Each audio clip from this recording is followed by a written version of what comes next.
Ok, on continue sur les structures de contrôle. Donc, nous avons dit qu'on avait trois types de structures de contrôle. Donc, on a déjà vu les deux autres. C'est-à-dire, la première, c'était la séquence. La séquence, on avait dit que c'était l'inscription linéaire où il n'y avait pas de condition, il n'y avait pas de répétition. Et maintenant, on a vu comment ajouter une condition. Si on doit ajouter des conditions, des contraintes dans notre application. Maintenant, on va voir comment répéter un code un certain nombre de fois. Donc, pour expliquer de façon simple, c'est quoi? Comment répéter? Ça veut dire quoi?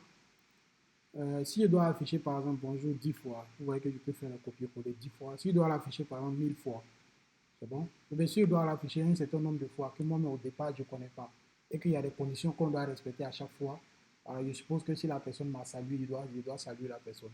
Je dois répondre à la personne. Donc, en réalité, si on doit répéter le code un certain nombre de fois, vous voyez qu'au départ, on peut connaître le nombre comme ne pas connaître le nombre. Mais ce qui va être intéressant avec les books, c'est que réellement, avec quelques lignes, on pourra par exemple ne plus faire de copier-coller, on ne pourra plus répéter ces codes-là comme si, comment dire, dans nos programmes. C'est-à-dire, on va demander à l'application de lui faire ça un certain nombre de fois. C'est ce qu'on appelle une répétition. C'est bon? Donc ici, on dit quoi? Deux cas sont cependant envisagés selon que le nombre de répétitions est connu à l'avance. C'est le cas des boucles itératives. Donc ici, comme je l'ai dit au départ, on peut dire par exemple, faut afficher bonjour 10 fois, faut afficher bonjour, on va dire quoi, 3 fois, faut afficher bonjour par exemple 1000 fois, 2000 fois, vous voyez que on connaît, au départ, on sait déjà qu'on va afficher un certain nombre, comment dire, on connaît le nombre déjà. Donc ici, on a quoi? Le nombre de répétitions n'est pas connu ou est variable. C'est le cas des boucles conditionnelles. C'est-à-dire, cette fois-ci, on va avoir une boucle où on va avoir une condition. Tant que la condition est respectée, la boucle va s'exécuter. Si la condition n'est pas respectée, la boucle va s'arrêter.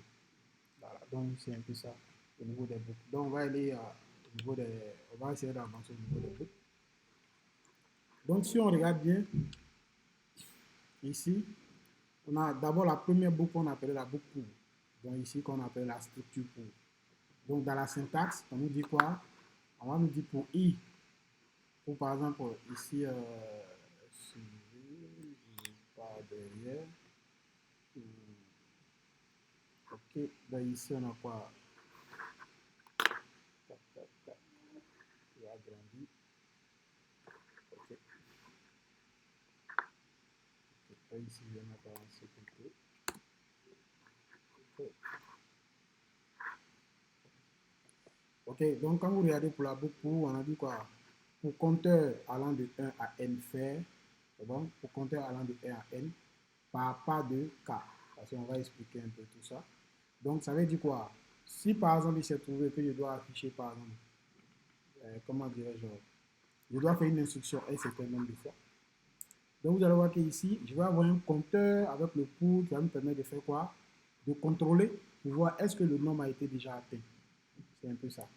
Donc, ici, si vous regardez bien, on dit quoi ici? Cette structure est une boucle itérative. Elle consiste à répéter un certain traitement un nombre de fois fixé à l'avance. C'est-à-dire, on connaît le nombre de fois à l'avance, en fait.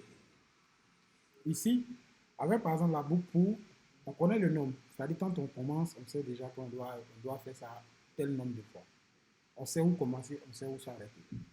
C'est un peu ça la différence. Donc, ici, déjà, donc si vous regardez le compteur qui va être ici, va nous permettre, c'est rien d'autre qu'une variable qui va nous permettre de faire quoi? D'aller de 1 jusqu'à n, c'est-à-dire le nombre qu'on nous avait donné.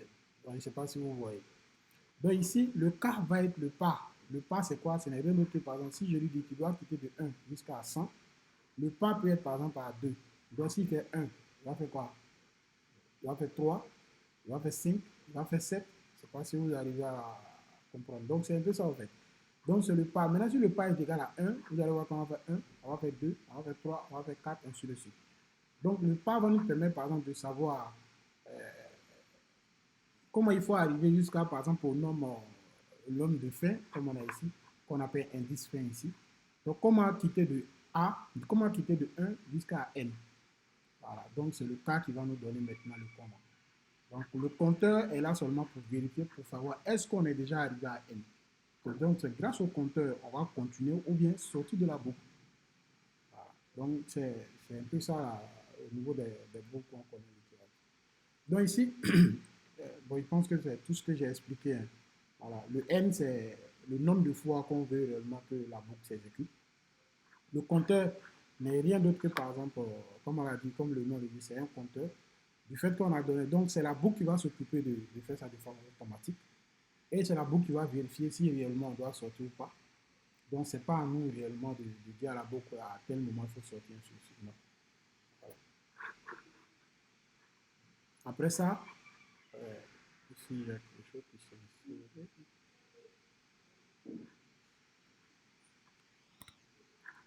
Ok. Voilà. Donc, pour les boucles, pour la boucle pour, c'est rien d'autre que ça. Voilà.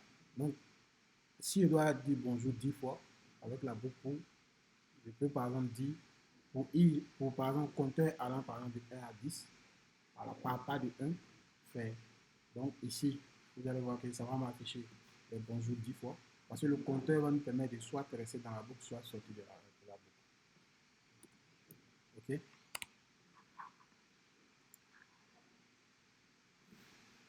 On va avancer. Après ça, on a une boucle qu'on appelle tant que. Voilà. La boucle tant que, comme on l'a dit, c'est la boucle conditionnelle. Donc ici, on va voir que ça, grâce à une condition, on va rester dans la boucle ou bien on va sortir de la boucle. C'est bon? Donc, si par exemple je dis à une personne, comme on va dire, voilà, comme dans les jeux vidéo, c'est-à-dire par exemple la personne est en train de travailler et il s'est obligé à partir de travailler sur jeu, la personne est en train de jouer le jeu et vous attendez game over. Game over, vous allez voir que le système va faire quoi? Voulez-vous continuer, oui ou non? Et vous voyez que c'est la condition. Si la personne dit non, on sort du jeu.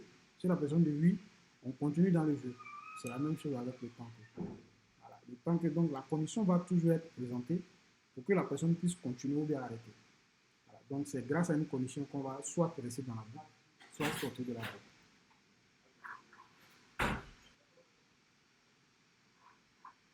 Donc ici, on a déjà ça. Donc ici, quand vous regardez on va dire quoi, au niveau de la syntaxe, on va dire quoi, tant que la condition fait, on va faire le traitement, comme je l'ai dit tout à l'heure. En réalité, c'est la condition qui va réellement savoir est-ce qu'on doit rester dans la boucle ou soit qu'on doit sortir de la boucle. Donc ici, on ne connaît pas. Donc tant que la condition est respectée, on est dans la boucle. Donc au départ, on ne sait pas combien de fois la boucle va se répéter. Donc si on ne sait pas réellement combien de fois la boucle va se répéter, il vaut mieux utiliser la boucle tant que. Maintenant, il y a la boucle répétée aussi, qui se comporte de la même manière que la boucle tant que. Voilà, parce que peut-être dans l'exercice, je vais expliquer ça, je vais essayer d'utiliser pour vous expliquer un peu, pour que vous voyez la différence entre ça et le tant que. Voilà. Donc ici, déjà, on a la boucle répétée. Donc ici, la boucle répétée jusqu'à. La boucle répétée jusqu'à, c'est aussi, par exemple, quoi, une boucle conditionnelle. Voilà. Mais à la différence de la boucle tant que, la boucle répétée, la première instruction de la boucle répétée, c'est-à-dire la première fois qu'on regarde la première instruction de la boucle, on n'a pas besoin d'une condition. C'est bon? Donc en réalité, avec la boucle tant que, regardez par exemple ce que je vais vous donner. Donc regardez la boucle tant que. Quand j'arrive sur la boucle tant que, pour la première fois que je dois exécuter la boucle tant que, il faut que la condition soit vérifiée. Si la condition n'est pas vérifiée, je vais jamais rentrer dans la boucle. C'est bon? En temps, avec la boucle répétée, même pour la première fois, pour la première fois, si j'arrive sur la boucle va s'exécuter sans même regarder la condition. Après ça, vous allez voir ici répéter, instruction, et vous regardez ici, vous allez jusqu'à condition. Donc regardez, la boucle va s'exécuter pour la première fois, une fois, c'est bon, sans même vérifier si la condition. Donc, quelle que soit la situation, la condition est respectée, la condition n'est pas respectée, mais la boucle va s'exécuter au moins une fois. C'est bon? Et c'est après l'exécution après l'exécution pour la première fois, du contenu pour la première fois, et que le système va commencer à vérifier maintenant la condition. Voilà. Il y a des gens qui disent, pourquoi on fait ça? C'est simple, c'est-à-dire on suppose que quelqu'un qui vient dans un magasin, il a au moins pris un article. Voilà. Donc si on doit faire une facture, il a au moins un article. Voilà. Même s'il n'a pas deux articles, mais il a au moins un article pour qu'on puisse faire par exemple une facture pour cette personne-là. Donc c'est rien d'autre que ça. Donc en réalité, on suppose que si on doit arriver à appliquer une boucle à quelque part, mais pour la première fois qu'on doit exécuter l'instruction, on n'a pas besoin d'une condition, il vaut mieux utiliser par exemple la boucle répétée. Voilà. Donc c'est un peu ça l'explication. Ok. Donc comme d'habitude, je pense qu'on va essayer de faire des exercices. pour vous montrer réellement comment ça marche ici. Voilà. Donc, s'il y a des questions aussi, je pense qu'après avoir regardé la vidéo, s'il y a des questions, vous pouvez prendre ces questions et quand on va se connecter, quand on sera par exemple en train de faire la vidéoconférence, voilà, vous pouvez poser ces questions, en tout cas, si vous avez des questions, posez ces questions pour qu'on puisse vraiment avancer dans le cours. Je vous remercie.